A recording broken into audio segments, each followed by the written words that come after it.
Good morning, everyone. Whoa.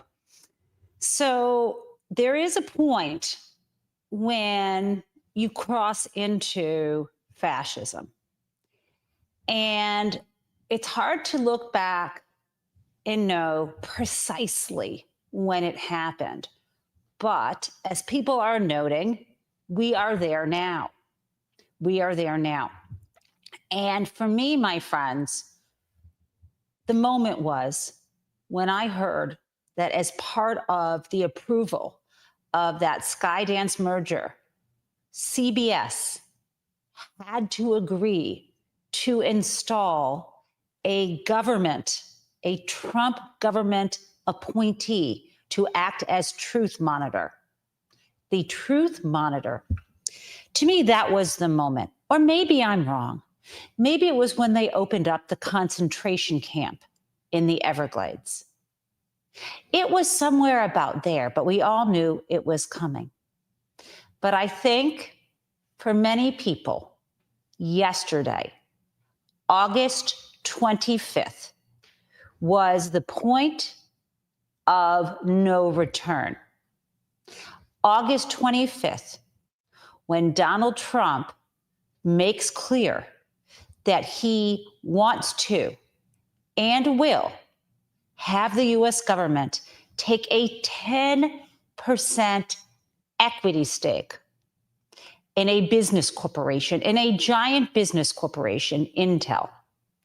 And piled on top of that is the promise that this is just the beginning of the shakedown. So I want to share with you first Donald Trump yesterday in the Oval, and I think you've seen this, but Donald Trump in the Oval doing his song and dance about being a dictator. Let's play that now. You all know Chicago's a killing field right now, and they don't acknowledge it. And they say, we don't need him, freedom, freedom. He's a dictator, he's a dictator. A lot of people are saying maybe we like a dictator. I don't like a dictator. I'm not a dictator. I'm a man with great common sense, and I'm a smart person.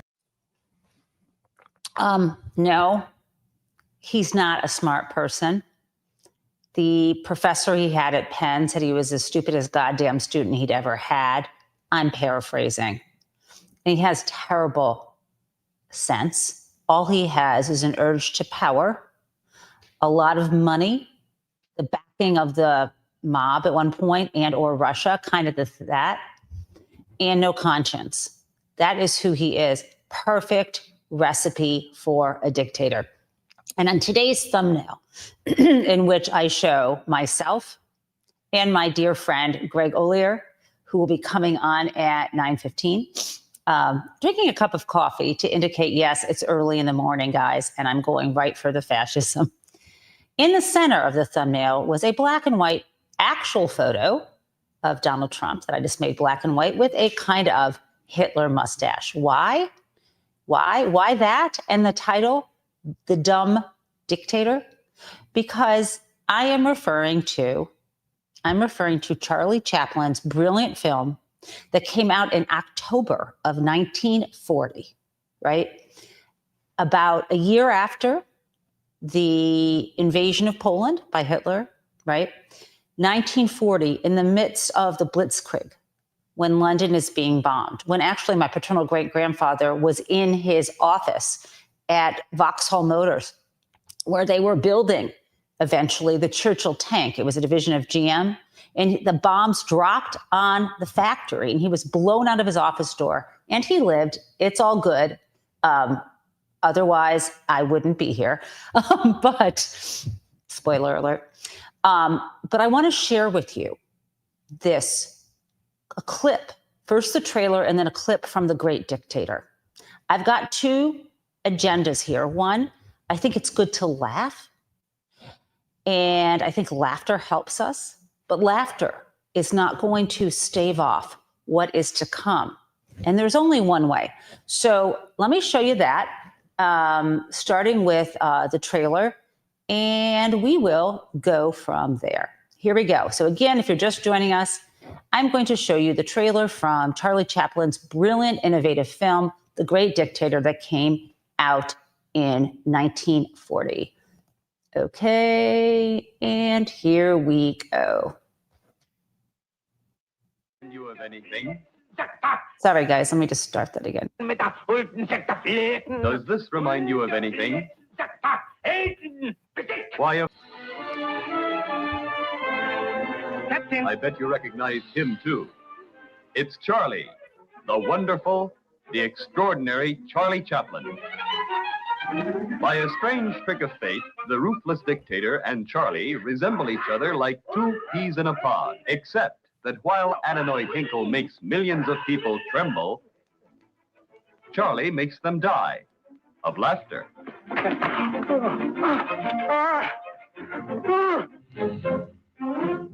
And now for the other great characters in our story.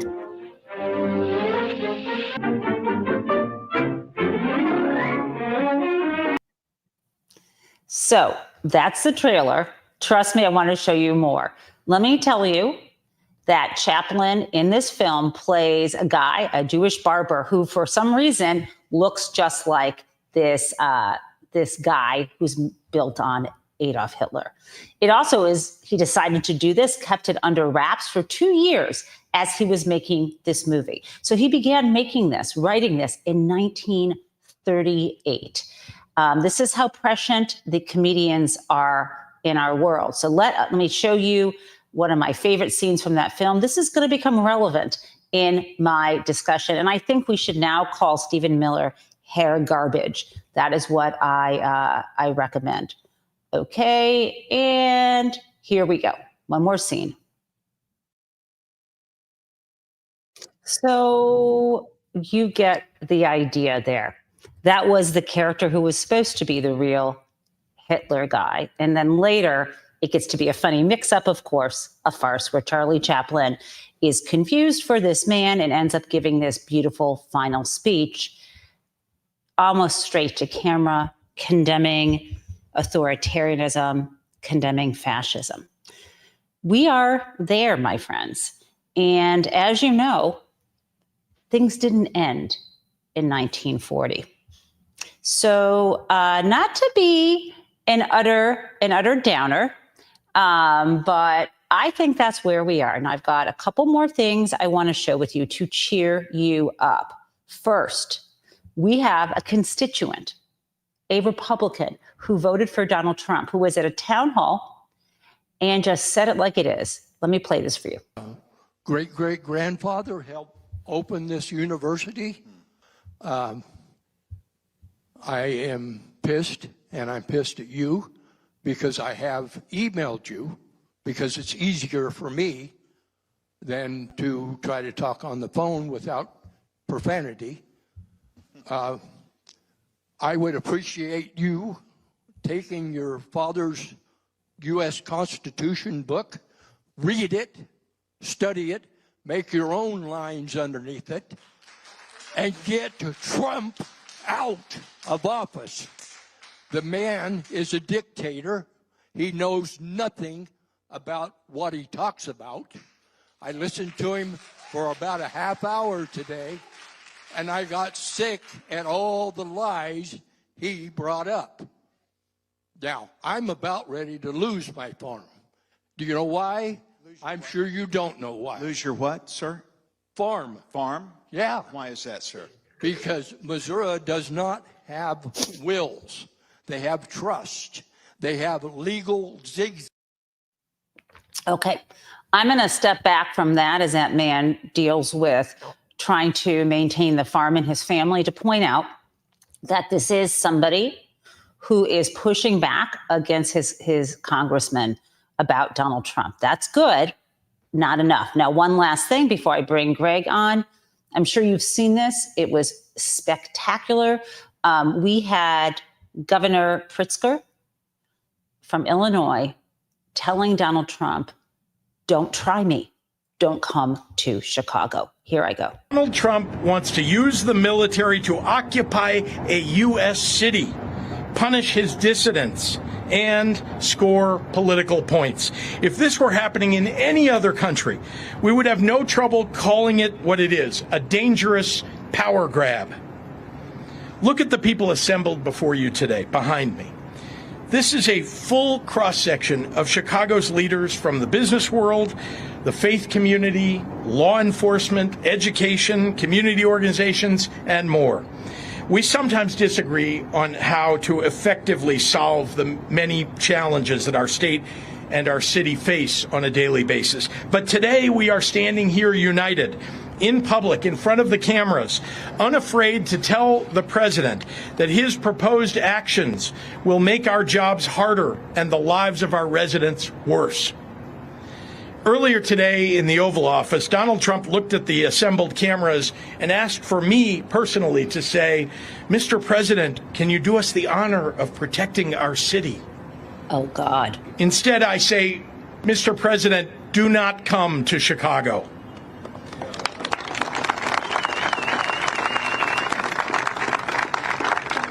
You are neither wanted here nor needed here. Your remarks about this effort over the last several weeks have betrayed a continuing slip in your mental faculties and are not fit for the auspicious office that you occupy. Most alarming, you seem to lack any appropriate concern as our commander-in-chief for the members of the military that you would so callously deploy as pawns in your ever more alarming grabs for power. So with that, I'm going to bring Greg Ollier, author of Dirty Rubles and so much more, co-host of the 5-8 Up on Stage. Greg, good morning. Good morning. How are you? I mean, you can see the mood I'm in. How do you think I'm doing? Reasonably well? I think, I don't know. I was in Oklahoma City and I asked at a work thing and I asked a friend of mine there, how are you doing? And he said, I'm notably well. And I'm appropriating that. I'm taking that. I'm notably well. I'm glad you started off with The Great Dictator, which is a fantastic movie for anybody who hasn't. It's also very short. It's not one of these Avengers 3-hour slog fests. It's, what is it, 80 minutes long? And it's not a silent movie, which surprised me the first time I saw it. I was expecting lots of silent stuff, and it's very, very, very good. Charlie Chaplin's one of those people that's worth the hype. Can I just say this, speaking of the Chaplin movie, in preparing for today, I went to the Times archives to see how it was reviewed at the time, because we're always like dunking on the New York Times. And a couple things. One, there was an interview the day before it premiered with Chaplin. It was really interesting. He talked about his philosophy, about how important it was to laugh. But one of the reviews, it was positive, but it accused him, it sort of said, did the sort of both sides, saying some people think it's propaganda. And I'm like, oh. So Greg, before we talk, I do want to go back and try to see, because I know you've been digging through the history of the 1930s, to try to get an anchor to where we are, and then maybe some things about what maybe could be done to stave off where we're going. Before I do that, I want to share with you, I think what, for those of us who follow money and follow markets, was possibly the two most alarming things. So I've already hinted at the Intel piece, but I want to talk with you about this other move to fire Lisa Cook, a member of the Board of Governors of the Fed, also known as the Fed. So I do have something to share for us to watch together, and then you can comment on that. Give me one moment. Here we go. Story of the morning could become the story of the week, story of the month. I don't know. We'll see. President Trump saying he is firing Fed Governor Lisa Cook over alleged issues with her mortgages. And Mr. Leisman, as I mentioned, is at the table. He's been up late digging into all of this, working the phones. A lot of issues here, Andrew. The firing of Fed Governor Lisa Cook raises dramatic questions about the legality of the move, the independence of the Fed, and the outlook for monetary policy. The president saying he fired Cook for, quote, allegedly making false statements on one or more mortgage agreements. He said in a letter to Cook, the American people must be able to have full confidence in the honesty of the members entrusted with setting policy and overseeing the Federal Reserve. In light of your deceitful and potentially criminal conduct in a financial matter, they cannot, and I do not, have such confidence in your integrity. Cook, in a statement late last night, responded, quote, President Trump reported to fire me for cause when no cause exists under the law, and he has no authority to do so. I will not resign. I will continue to carry out my duties to help the American economy as I've been doing since 2022. Former Fed General Counsel Scott Alvarez telling me last night, it's not cause if someone made an allegation that's untrue. To be for cause, she has to have an opportunity to explain her side of the story. We don't know what she told the banks about why she had two primary mortgages. I would note that Cook has yet to directly address the mortgage allegations, but many on both sides, both inside and outside of the Fed, have viewed the attack on Cook as political, part of an effort to strong-arm the Fed into lowering rates. If the president's removal stands, the Board of Governors would have only 5 of its regular 7 members. Chair Jay Powell, appointed by both Trump and President Biden, Vice Chair Jefferson and Governor Michael Barr, appointed by Biden, and Vice Chair for Supervision Michelle Bowman and Governor Chris Waller, appointed by Trump. The president has nominated CEA Chair Stephen Myron to a vacant spot. Replacing Cook would give Trump a majority on the board. Fed probabilities changing only slightly in the wake of the firing. September remained an 82% probability of a cut, but there was a slight increase to 42% from 34% earlier in the evening for a second cut in October. A Trump board majority would also open the possibility that Trump could eliminate the 12 district presidents, 5 of whom have voted any one time, effectively giving the president full control of monetary policy through sympathetic surrogates. Andrew. I have a million questions, but actually Wilf asked a very good one before we began the broadcast. So I would actually like to hand the floor over to Wilf for that important question. Thanks very much, Andrew. Which is, do you think Powell will come out and publicly back her? I don't know. I just lost you, Greg. So, yeah, thoughts. I mean, there's a lot to, our audience is not experts in monetary policy. Can you just step back and tell me your reactions and any thoughts about, I think, how the dollar is declining in value now? Yeah, which it is. I'm no financial expert either, but right. I think the way to look at things that Trump is doing in general is to understand that he is out for 2 things. 1, to enrich himself and / stay out of prison, and 2, to destroy us. That's what he's there for. And if you look at everything he does through that lens, through that prism, if you will, everything makes sense. Look, the only thing that's keeping the economy afloat, as I understand it, is Powell and the Fed being independent.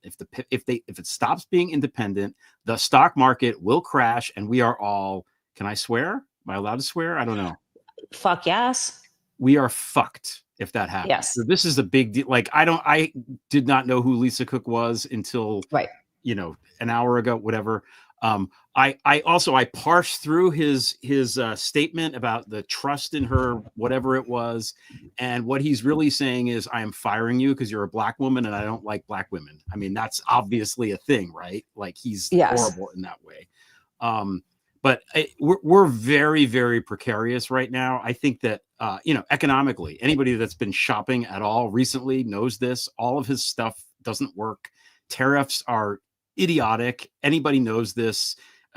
Tariffs were found to be, by who is it? The economist Riccardi in like 1820 just showed that they never work and they're stupid. And everyone knows this except for this idiot who, as you pointed out earlier, almost failed out of Wharton because he's a dummy.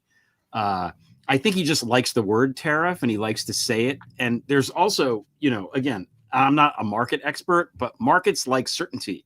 They don't like volatility. When he's out there, on the Price is Right, where there's that big wheel and you just spin the wheel. And that's what I feel like that's what his tariff thing. He's like, Switzerland, let's just see. Whoop. And he spins the wheel and it's like 85% for Switzerland. There's no rhyme or reason to any of this. None of it makes sense. It's like some weird AI formula, maybe. Eventually the markets are going to crash because of this. And, and the dollar being the world's reserve currency is really, really important. And when we lose that, which we are going to do if he keeps up with this, again, fucked. So no coming back from. Yeah. What's so hard is that the reason why I call him the dumb dictator is because, Mussolini, I'm not saying he was smart or Say Hitler what you was. will about Mussolini, but yeah. And he didn't actually have the trains running on time. People say that, but Ruth Ben-Ghiat points out he didn't. Mussolini and Hitler were an excess of evil in and of themselves. And they had this sort of pact, et cetera, even before the Chaplin film. Donald Trump thinks he's on par with Vladimir Putin, and they're going to pair up, and they're tough, and he thinks they're going to divide the world together. That's like and he's not. So Putin, who gives him all of his advice, like Donald actually thinks this is going to work out for him, crushing the U.S. economy. Now, I want to go back to why I think he likes tariffs. It's because he can control the spigot of money. Individual taxation at the state, he hasn't gotten rid of income tax yet, but all that stuff gets collected in a way that there's not a central location, one, for him to skim, and also to say it's my money, right? Yeah. And so when you bring tariffs in, it's the federal government. It's essentially a sales tax passed on to us, but there are fewer points of contact. So it's a convenient way to shake businesses down, essentially, because we know the businesses are paying it. And so there's that. Now, as we know, a lot of it's not lawful, but he doesn't seem to care. The law is what he says it is. There's no law. Right. Robert, let him do whatever. Yeah. I mean, in terms of what's interesting to me is I was revisiting what the Supreme Court has been saying about Donald Trump firing political appointees.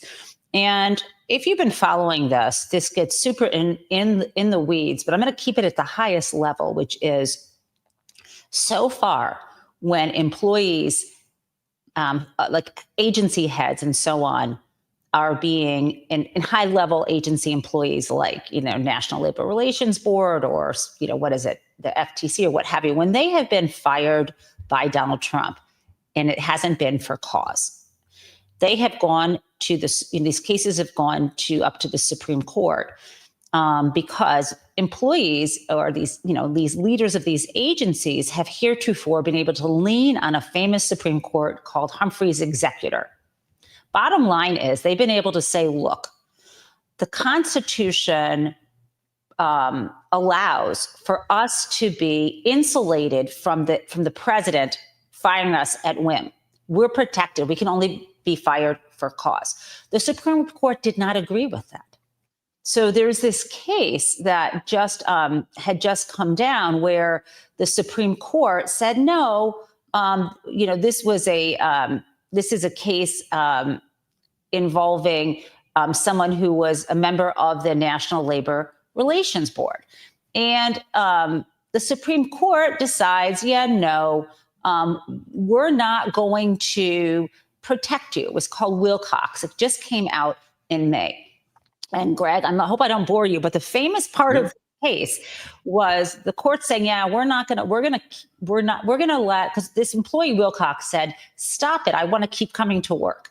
And so it goes all the way up. While the case is playing out, I think I was fired without cause. So, stop it. And the Supreme Court said, no, Trump can go ahead and, kick you to the curb, because even if there was no cause, you're fucked, because this is the executive. The president gets to choose who runs agencies. Now, on the one hand, this sounds really bad. On the other hand, I'm super psyched for if we ever have another election, Democrat getting in and getting rid of all the Trump appointees. However, what the Supreme Court said in this decision is, by the way, the Fed is different. They weren't even asked to opine on that. In dicta, the six justices, it's not signed. The decision to say keep it in place wasn't signed. Only the dissent was, and there were 3 there. So they said, you can fire anyone, any agency head. You go ahead and do it, except the Fed board, that you have to have cause. And that's why he was cooking up. He was trying to make it sound like Powell had done these cost overruns. That's why he did that little tour of the building. Mm-hmm. That's why he's trying to claim that Cook, somehow violated federal law by telling her bank that something would be her primary residence when she already had one or whatever. Keep in mind, this is the man who was found guilty on 34 felonies. You might remember this. And a judge affirmed that conviction. And he's sitting in the White House and thinks he can make these decisions, mind you, right?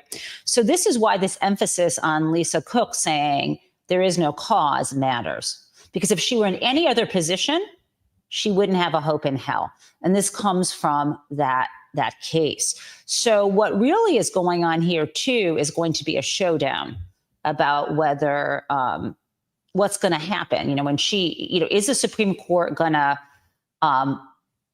let Trump go ahead and kick her out? Because I want to keep in mind, he's trying to fire her. She is saying, I have not been fired. Right. And this is a huge, huge distinction.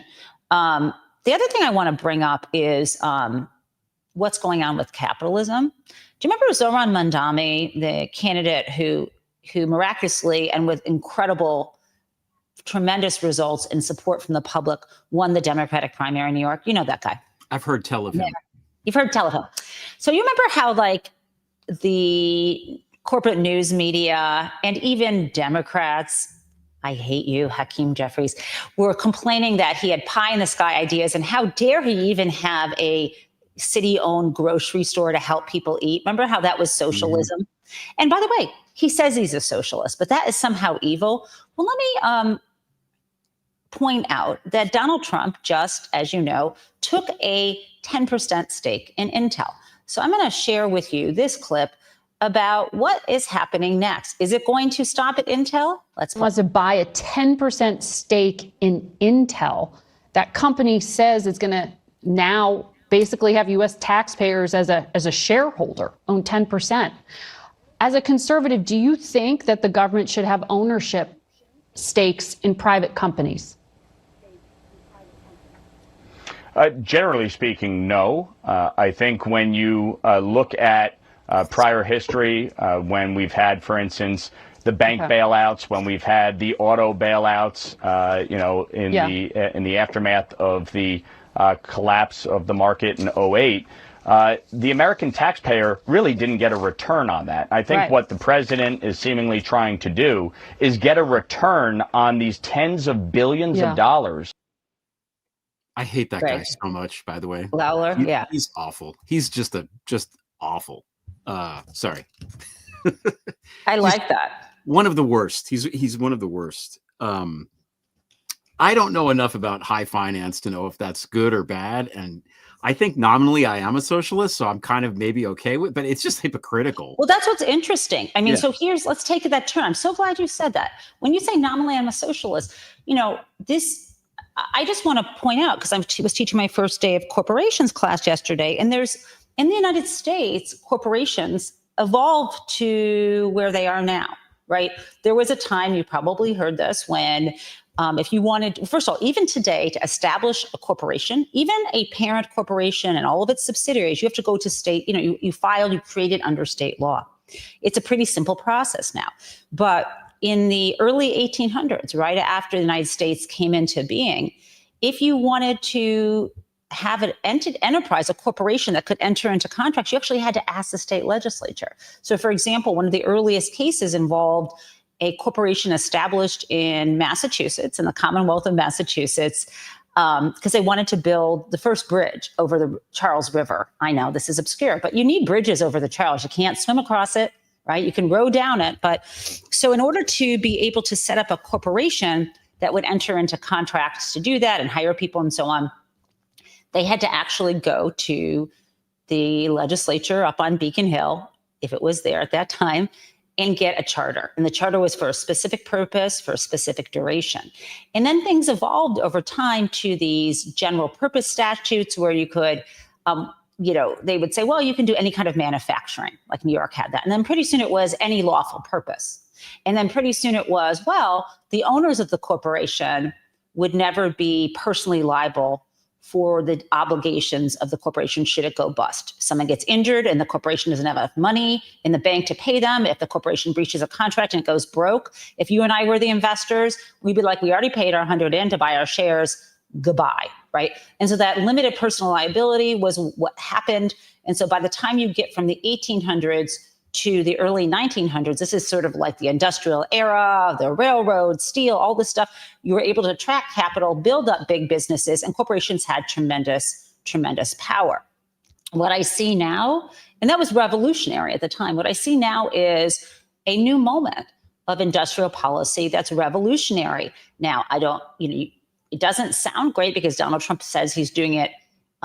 He's going to use this to get favors. Other chip makers competing with Intel are going to wonder whether it's unfair. But the reality is, let's think about the possibility that if the government does have stakes, and if this is a public-private partnership, then maybe someone in charge could actually have these businesses do things that were good for the public, like prescription drug prices, making choices that you might forego into, profit in the short term for helping the public in the long term. There's all kinds of possibilities once you go down this road. So, food for thought, Greg. Yeah, I haven't thought this through enough. I will say on the laundry list of things that Trump has done, the Intel thing is very low on my list of priorities. Like, I'm like, whatever, man. That he's going to send troops into Chicago. He's firing the Fed. All of the 19. We're not in 1940 Germany, by the way. We're not there yet. He hasn't invaded Mexico yet. Are we 33? We're 33 for sure. That's what I've been reading a lot about. 33. Tell me about that. Tell me more. The rise of the Nazi Party and Hitler, came about under the law. Basically, they just kept adding power. And if you do a timeline of what Hitler was up to, including, I think Hitler came into power on January 30th of 33, and Trump came in on January 20th of 2025. So you can almost go in this thing. I think it took them a little bit longer to create a concentration camp. The first one, Dachau, Hitler did. The Gestapo was right on target. If we consider ICE to be a Gestapo, which it is. Gestapo, by the way, is a truncation of the German words for secret state police. So I don't know about you, but I think a bunch of masked weirdos in unmarked cars jumping out and kidnapping people, bringing them to weird countries and places we don't know where they are. That seems secret state police-ish to me. I don't know. By the way, I did a thing on Dachau, just to interrupt, and it was March of 1933, right? Yeah. I think they were building it, and I think around the time of his birthday, he was very excited about that. But anyway, continue. Yeah, it was March 22nd is Dachau. March 23rd is the Enabling Act, which grants him the powers. April 1st, they do the boycott of the Jewish-owned businesses. April 26th, the Gestapo gets into power. So it's boom, boom, boom, boom, boom. And we knew, I wrote my book, Rough Beast, like a year ago, whatever, before this was coming. And everybody knew this was going to happen. Like, this isn't some surprise. Anybody that's surprised by this has just simply not been paying attention. I think the real problem, Jen, that I've seen anecdotally and stuff is certainly nobody watching this show right now, but most people in the United States have no clue what's happening. They just don't know. They don't know. I mean, one of my mother's friends has never heard of Jeffrey Epstein. Like, how can you not know who Jeffrey Epstein is at this point? Even the MAGA people talk about him all the time. Like the amount of willful, stupid ignorance that people have, if they have money, if they're white, if they're going to not be affected that badly by all the stuff that's going on. But and that's one thing with this Fed business, by the way, that might save us is the people that really have money don't want Powell to leave, I think. Right. I'm talking about like the Wall Street people and the people that are, there needs to be some, baseline rules and regulations in order for the economy to actually function. If it's just everybody grabbing shit like in Russia in the 1990s, it's not right. Well, here's what they're going to do. Here's what I think. First of all, some people on Wall Street are. You can invest in volatility. It's like the VIX index. So people are going to make money on the volatility, right? There are people making money on the inside information of what he's about to do. Right. But then there's the regular folks who, like you say, kind of want some stability. And so I think it's all about a trade, right? And he's always trying to make a deal. While he dangles the possibility of firing Powell, he's going to cut interest rates now anyway, because Donald Trump's hurting the economy. So I don't think he's going to fire Powell. I think Powell will get in line, and or the business community will let him kind of do what he wants. I just think that it's more than, when I look at this, when I looked at that clip from this morning on Squawk Box, it's out of control if he's going to be, dealing with the flow, essentially the flow of money in and out of our economy. That spigot is managed by the Fed out of the New York office. It's these trading desks. And guys, I just can't even, in my book, Other People's Houses, which I think is a really easy read, even though it's about the financial crisis and before that, the savings loan debacle, it does explain how the Fed works. This is not something we could do on this show, but trust me when I say that, he can flood the economy with money or he can pull it back, and it will be chaotic. And even if he's lying about what's happening, people know when they can't afford anything and they have to take a wheelbarrow full of cash to the stores, figuratively. My biggest fear is that he has in his brain that if he destroys dollar dominance, then his Trump the crypto stable coin his crypto will be. I mean, I know, and he's dumb because his crypto is supposed to be tied to the peg to the dollar, but you figure it out. I don't know what happens next. People are saying, Greg, what do you think of this idea that JD Vance and those guys are just waiting in the wing? They do want dictatorship and martial law because they expect Donald will die of natural causes or have lunch with JD Vance like the Pope did and die the next day. And they'll just be ready to step in because we know Vance doesn't have charisma, but he does have the backing of Peter Thiel and all the AI people. So maybe I don't know. I mean, I just can't see this man lasting, but I also don't see this being the end without people hitting the streets and just shutting down. I got two paths for them to do it. You tell me. That's never going to happen. No one's going to.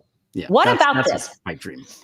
In early this year, I mentioned the fact, right after the budget passed, I mentioned the fact that how come no one's talking about the fact that you don't actually fund the government without appropriations. I don't know if you know this.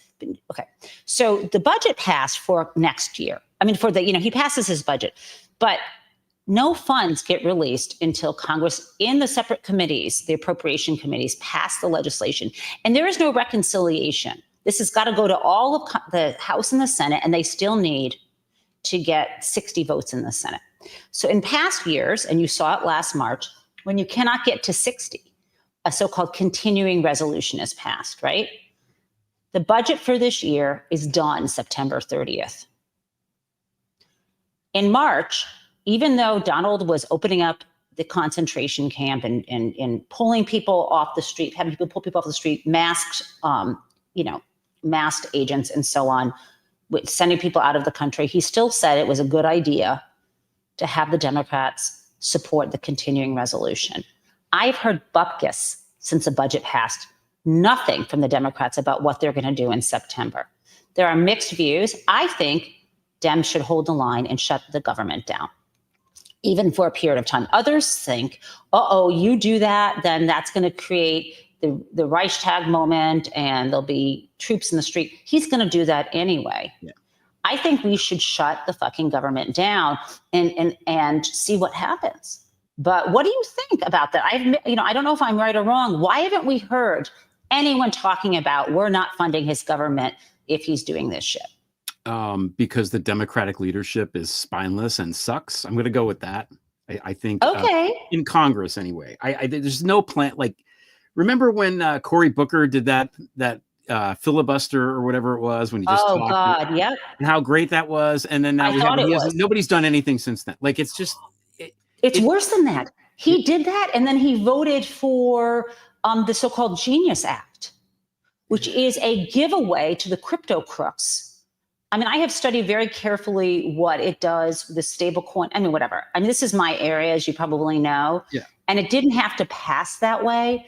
And Schumer and his team pushed it through. It didn't even get debated in the House. They just passed the Senate bill. They're so afraid of the crypto lobby because they crushed Sherrod Brown in Ohio.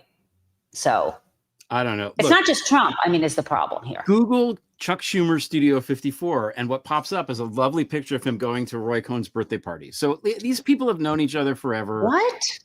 Yeah. It's all it's so incestuous and disgusting. And I mean, Hakeem Jeffries tweeted out something that, like, we will never bow the knee to right-wing extremism, he said.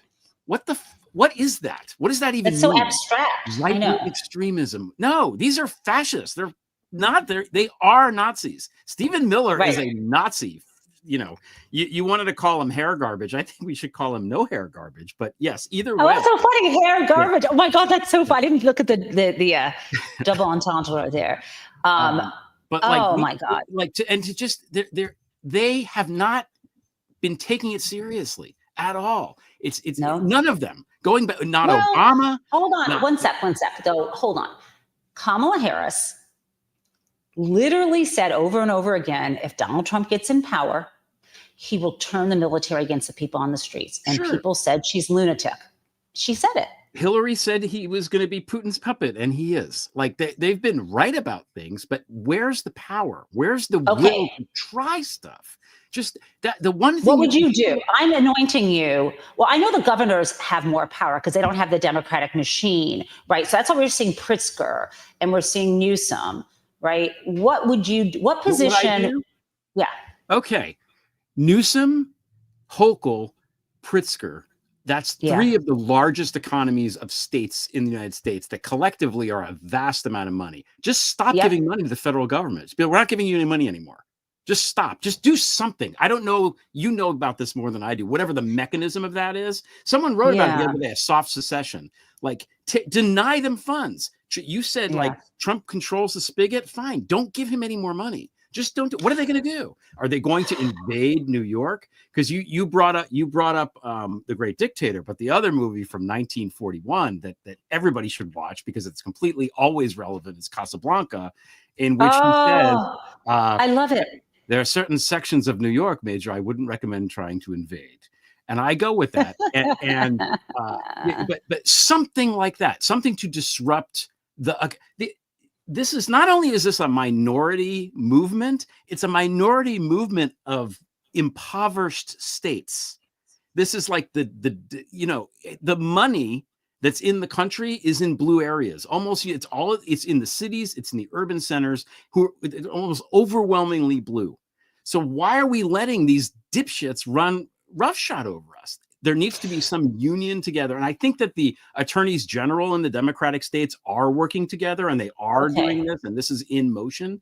But put it this way, the problem right now that we have is there's no Pam Bondi and Kash Patel, who were given shares in his freaking media company 4 years ago, effectively pre-bribing them, are now in charge of the Justice Department and the Federal Bureau of Investigation.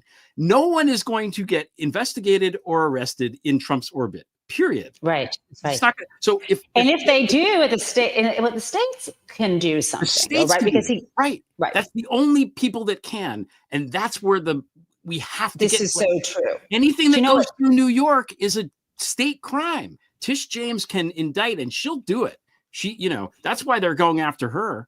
4 years ago, I remember speaking with someone. He's a Princeton data analytics professor. He does a lot of different things, and I'm forgetting what his name is. And I was at a book party. It was either 4 years ago or 3 years ago. It was a book party for Jen Rubin when her book came out.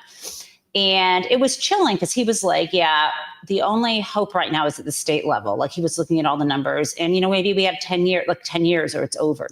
And I was like, when you talk to someone who is brilliant and you're going through this stuff with them and they're right, but then you sort of put it on the shelf. I keep thinking about it, and I emailed him recently. I probably should have him on the show.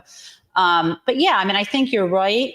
I think we need to lean into where the power is, and maybe they've got to figure out the ways to hold the money back. I think what I'm confused about, though, is I'm not sure that it is actually the states themselves that send. You know what I mean? How that happens, but there's got to be a way. There's a way of collecting. There's ways of make a. What if California? And I think, did he really do this, or was this an AI thing? What if California makes a trade deal with the EU, for example? Like, what would happen? Where's the law there? Aren't the Republicans the states' rights party? So why can't we use their own shit against them? And you could also do it even if they're not allowed to do that. You could just manage that through a contract through the major businesses. Right. Like Newsom is always pointing out that he's the fourth largest economy in the world. Flex.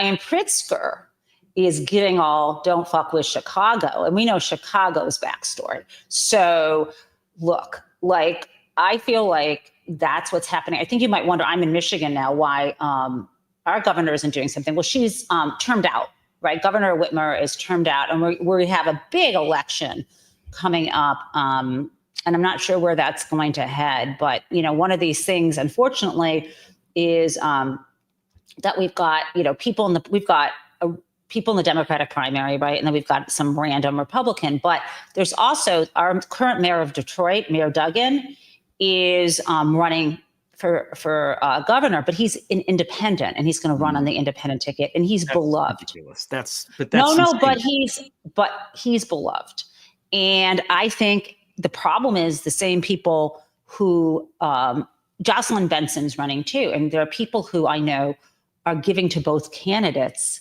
because they like them both. I am now thinking, I hate to say this, and I like her, I think Duggan can win. And I just think, you know, I really wish there were a way to coordinate, make a deal, just say you can be my lieutenant governor and just have Duggan come on to the Democratic ticket. I don't know. I think it could be really bad.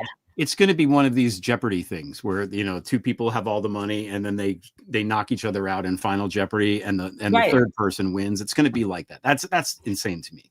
And frankly, selfish, you know. Yeah. We had a person I'm in my district in New York, this guy that I know ran as an independent against and it's a purple district. You know, ran as an independent because he was a big Bernie guy and he wanted to and I just went on. I'm like, why are you working for Putin, man? Why are you the Republicans literally giving them money because they wanted him in there to screw with the. Yeah, I mean, Duggan should run on the Democratic ticket. And they should run on the Democratic ticket or don't run. All running as an independent does is make the bad guys win. Always. Yeah. Right. Yeah. I mean, it's one thing for mayor. It's one thing to do that as mayor of Detroit. Like, it worked, but it's not going to work. It's not going to work at the state level. No, just not. And if you can't join people, like, how are you going to do the job anyway? Half the job of the governor is knowing how to manage all this stuff. That's why Bernie's presidential thing was always a joke. Like, you can't even caucus right. You're going to run everything and manage these relationships. Please, come on. There should be ideas people and oversight people in our Congress, and there are others who can lead and deal with people. And this is why I don't run for office, because, you know, I'm kind of a bitch. You know, I don't think I want to put up with shit, and I want to sit around thinking about things. And, you know, I'm behind the scenes, sometimes giving advice to offices and so on. That's a better role for people like me. And I just think it's the same is true for people like Bernie. Like, he could take his popularity and his ideas and throw them behind candidates. And I see him doing that more and more. So to cheer us up, speaking of that guy, Zohran Mamdani, can I play you a clip of his campaign plan to do this scavenger hunt? So this is fun. I don't know if you've seen it. No. Hello, my friends. I have to come clean. I have something to hide. Many things, in fact, because we're doing a scavenger hunt. No. Actually, we are doing a scavenger hunt across New York City tomorrow, Sunday, August 24th, starting at 2 p.m. Here's how it'll work. You'll solve a series of clues all related to a very particular theme in New York City history, each of which will take you to the next location, all accessible by public transit. When you arrive at the location, look for a campaign volunteer who will mark off your card and give you a clue to the next location. At the first stop, you'll get this card. At the final stop, you'll find a special surprise, not a wad of cash. So make sure you go all the way to the end. But don't take too long. You need to get to the final location between 5:30 and 7 p.m. Stay tuned for the first clue in a video tomorrow morning. Figure out the location and meet us there at 2 p.m. on Sunday to get your card and start the hunt. I'll see you tomorrow with the first clue. I love him. Can you explain the potato chips? I know what it is, but do you want to remind people of why he was showing potato chips at the beginning? Do you know what that's about? No, I don't know what that's about. Okay. So someone who was on the campaign for Eric Adams tried to give a bribe to a journalist. Right. Yeah. That's a little. That's funny. But talk about falling in love with New York. Talk about, I mean, look, I love that campaign strategy. I want to like support whatever generation is he, Gen Z. Like those are the people I want to lift up. You know, they are our future of the Democratic Party. I feel like, and you know, he doesn't have a lot of experience running things. There's a lot of, you know, concern, I think, among people that I know who have been in New York City politics. But like, if you can run a campaign that well, doesn't that speak to the fact that you can like run stuff well? Like, I don't know. Well, also build coalitions. The guy who they cross supported each other, isn't he like the controller of New York? And I'm forgetting what his name, Lander. Brad Lander. Lander can be his lieutenant governor. Like, look, Mondami doesn't want to fail. I mean, he's got, you know, a strong ego like anyone should running for office, but talk about coalition building. Yeah. I mean, I think he knows how to do it. So I'm kind of loving that. Okay, I think, Greg, it is actually time for Crazy Town. We haven't been in Crazy Town yet. I thought this whole episode was Crazy Town. Yeah, so we have a little jingle. Are you ready? Mm-hmm. Here we go.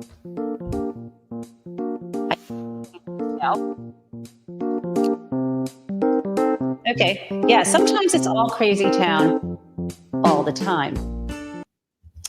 So today's Crazy Town is going to be none other than hair garbage. President Trump has literally set the people of Washington, D.C. free.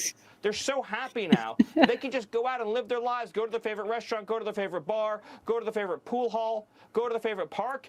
You see moms taking kids out to parks they haven't been to in years because they know the police are there. They know that President Trump is there with his law enforcement to protect them. It's a thing of beauty, Sean. But I would say to the mayor of all these Democrat cities, like Chicago, what you are doing to your own city. Okay. With a I want to know on Yelp. On Yelp, what is the favorite pool hall in New York? What era is he talking about? In my Zoot suit, I'm going to go to fucking right here in Washington. I mean, parting thoughts on the madness here. Look, Stephen Miller is the author, I think, of a lot of this real straight up Nazi like stuff that Trump is doing. He's a very dangerous guy. And I think that any resistance movement needs to target him specifically. Like anytime, if you're in DC and you've been laid off from your job, just follow. Anytime he goes to dinner, just be around. You know, he needs to be like really put into the spotlight because he's also very thin-skinned that does not do well when people push him at all. You know, remember, this is the guy that was, you know, really behind the let's take the babies away from the parents coming in, you know, during the first term. He's an evil guy. I know he's also a laughable buffoon, but that doesn't make, so was Hitler, you know, these are all, you know, guess what? Clowns are fucking scary. That's why kids don't like them. That's right. Yeah. Well put. And you know, Miller is just, you know, he's a joke. I don't even think his wife likes him. I think she's off with Elon Musk, or that's what people are saying. I don't know.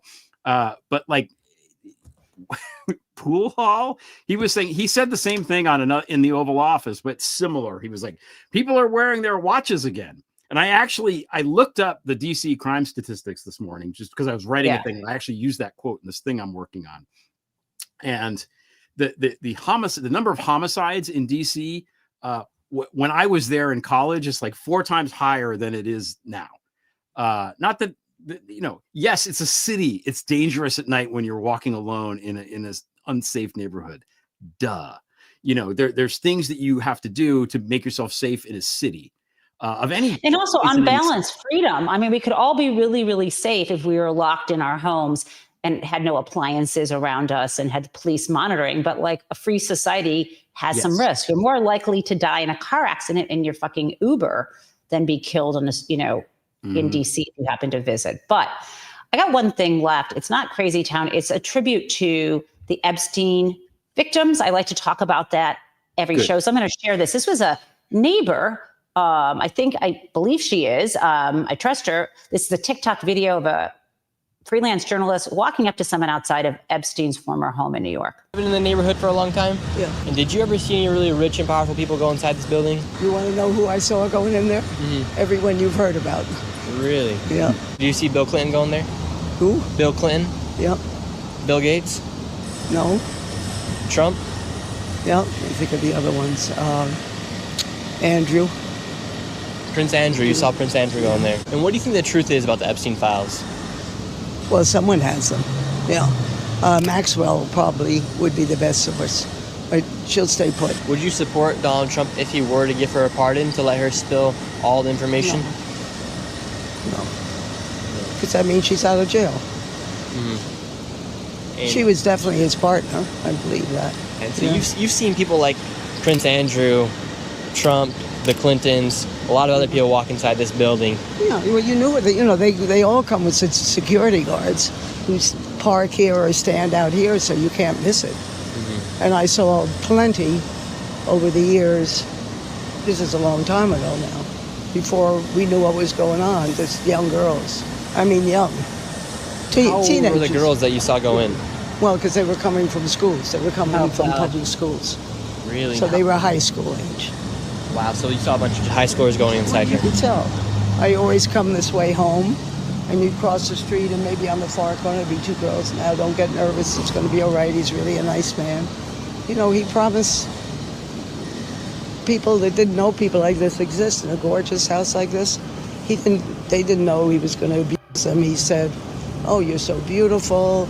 You know, when you get out of high school, I'm going to get you a modeling job. I'm going to set you up." And, you know, he promised them all kinds of things, and they unfortunately believed him. Yeah. That's ugly. This is the thing with Trump and the Epstein files. Like, the best case scenario for Trump, forgetting about everything else, based on what we know and what he's admitted to, the best case scenario is that he was good friends for 15 years with the two most notorious child sex traffickers possibly of all time, and allowed them to recruit or steal, in his own words, girls that worked at Mar-a-Lago for them to traffic and rape. That's the best case scenario for Trump. That's not even great. We're not even denying that. Right. He's talked about it. So if that's the best case scenario, I shudder to think what the worst case scenario is, although we all know what it is. We know. Yep. Everybody knows. It's not, we know because the victims said it. Right.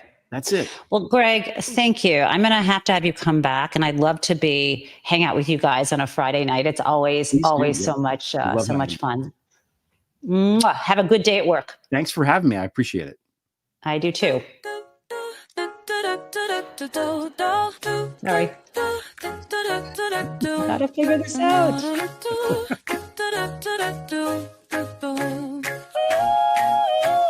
Hello, prison mates. It's the Gen Taub Show. Well, welcome everyone. Let's learn about what is happening in politics yesterday and today. There is hope, and we are together in this democracy we work for. And again, welcome to the Gen Taub Show.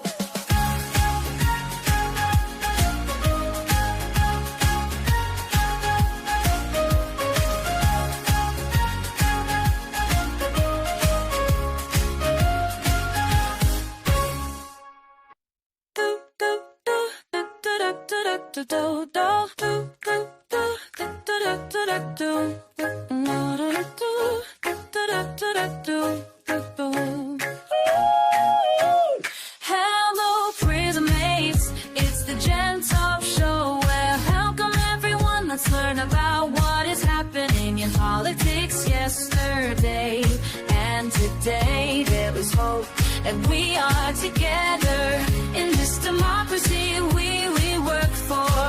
And again, welcome to the Gen Taub Show.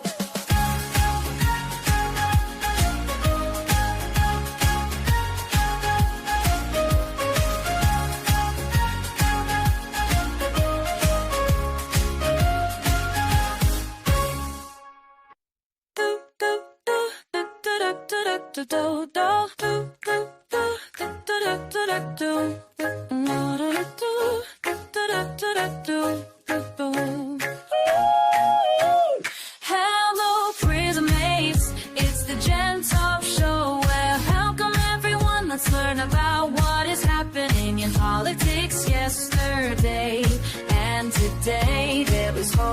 and we are together in this democracy we work for. And again, welcome to the Jen Taub Show.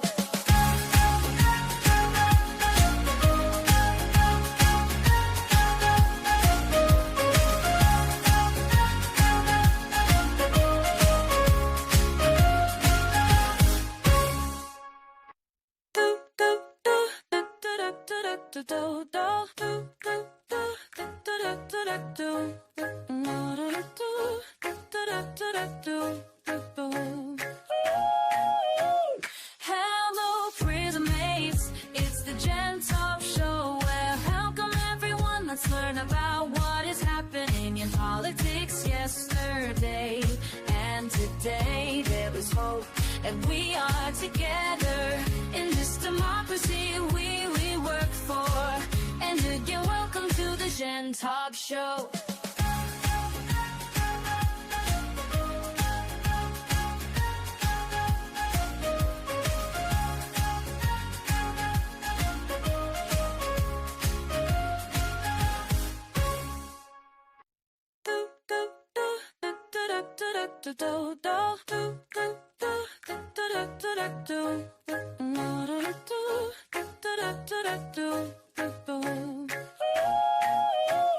Hello, prison mates. It's the Jen Taub Show. Well, welcome everyone. Let's learn about what is happening in politics yesterday and today. There is hope, and we are together in this democracy we work for. And again, welcome to the Jen Taub Show.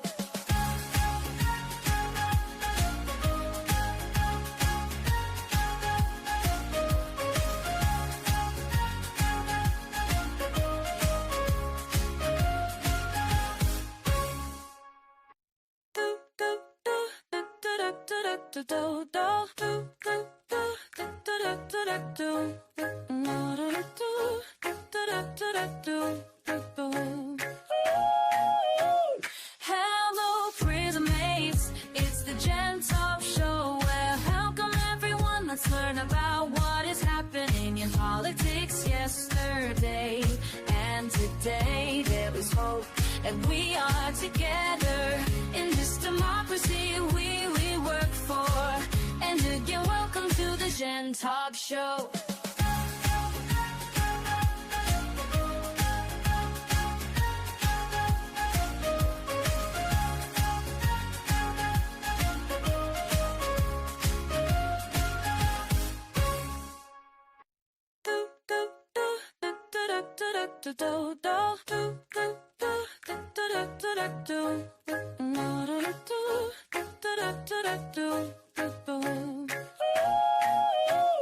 Hello, prison mates. It's the Jen Taub Show. Well, welcome everyone. Let's learn about what is happening in politics yesterday and today. There is hope, and we are together in this democracy we work for. And again, welcome to the Jen Taub Show.